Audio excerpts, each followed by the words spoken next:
What's going on, peeps in the works? And today we're going to be talking about the foregrip and the heavy barrel as requested. A lot of people wanted to see some more attachment videos, and I was like, we're going to have to do the foregrip and the heavy barrel at the same time, since they kind of do the opposite in some respects. With the foregrip obviously decreasing the side-to-side recoil on the weapon, whereas the heavy barrel does add some vertical climb to your weapon. But right off the bat, let's talk a little bit about the gameplay.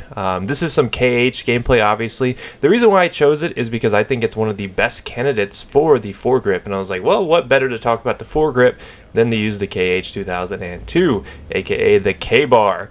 And I actually kind of like this. It's a nice weapon. It's not, it's not heavily used. You do see people that really run it a ton.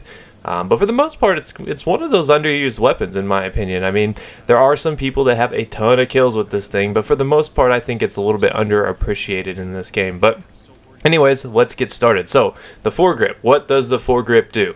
Well, a lot of people think the foregrip is something that, you should just you should always put on there, but that's not the case. You really want to consider the weapon characteristics when choosing if you should put the foregrip on, because now, since the patch, the foregrip, it'll reduce side-to-side recoil, it'll reduce any of that muzzle drift left and right, but the problem is that it now decreases aim fire at longer ranges. So if you want to be engaging people at longer ranges, you might want to consider not putting on the foregrip. The foregrip actually is going to detract from being a long-range engager, I guess you could say. Now, in this video in particular, I'm using both heavy barrel and foregrip. Now, that's something I don't do a ton. However, I found that if I'm going to be using foregrip, which is a rarity because, like I said, I don't use foregrip a lot. I think that foregrip is probably one of my most underused attachments now, just because the penalty you get from it is just doesn't really suit my playstyle, to be honest. So I often combo it with heavy barrel to negate the fact that you lose that aim fire, because heavy barrel increases your aim fire but adds vertical recoil. Now, I don't do this with every gun. Here's some guns that really benefit from the foregrip. So you got the AEK, because it has a lot of side-to-side recoil. It has 0.5 to the left, 0.3 to the right. The F2000, which we've talked about in the past, a couple videos back, has 0.5 to the left and 0.4 to the right. So those are two really good candidates for the foregrip.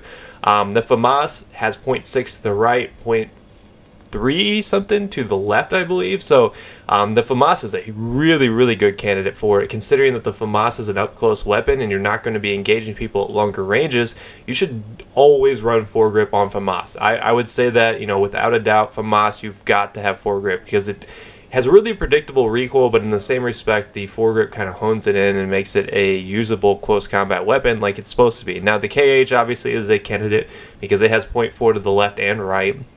And that's about it. So if you're using foregrip on anything else, I would say you're probably doing it wrong. Like the M16, I see a lot of people are running foregrip on the M16, but it only pulls 0.1 to the left, and I think it pulls like 0.28 to the right.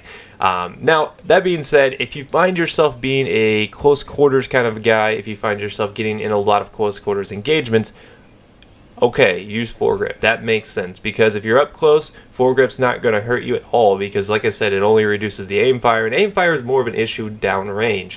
Now, the reason why I pair the heavy barrel on a weapon such as the KH is because the upward recoil on it is only 0.2. So I think the heavy barrel, it depends on the weapon how much it increases recoil. I think it's anywhere from 10% up to like 20, varying on which weapon. I don't know if I'm accurate on that or not, but for the most part, I haven't really found that heavy barrel affects the KH too much. So that's one of the reasons why I tend to run it on the KH 2002. So really, it's going to come down to preference on if you want to run them both in combo. As a general rule, I try to avoid it if I don't think, if I think the weapon already has a lot of recoil and I'm trying to reduce the recoil, I won't run heavy barrel. But like I said, if you think that you're going to be a medium range engager, heavy barrel and foregrip will work great. So you're probably confused at this point what you should really do. So let me just kind of paint a picture for you. If you think that your weapon moves to the side a lot and you want to be in close to medium range, use foregrip. If you think the weapon is fine side to side and you just want more accuracy, you're going to want the heavy barrel. If you feel like you have a lot of side to side movement but you don't like the penalty that you get from the foregrip and you want to shoot people at a longer range than just up close, use foregrip and heavy barrel because it kind of negates that accuracy penalty. Now I've always found that controlling upward recoil is much easier than side to side recoil, so because you can kind of control that with your burst and predict where it's really easy to predict when that recoil comes back down. So a lot of options there. I mean, so sit down, look at some of your favorite weapons, take a look at the damage charts, see how much they recoil to the left and right, and decide which weapon you think will benefit from having foregrip on. And then you got to make a player choice on if you want to combo that with the heavy barrel to kind of negate that aim fire inaccuracy. So that is my preference. I think I definitely use the heavy barrel always. Like, it tends to be my go-to attachment, but the one attachment that I don't use much is the foregrip just by itself. I always usually combo my foregrip with the heavy barrel just because when I do use foregrip, it tends to be on weapons that I think the heavy barrel and foregrip do well on. So try it out, fool around with some of the classes. Now you kind of know how they behave. But I want to apologize for the frame rate issues with this clip.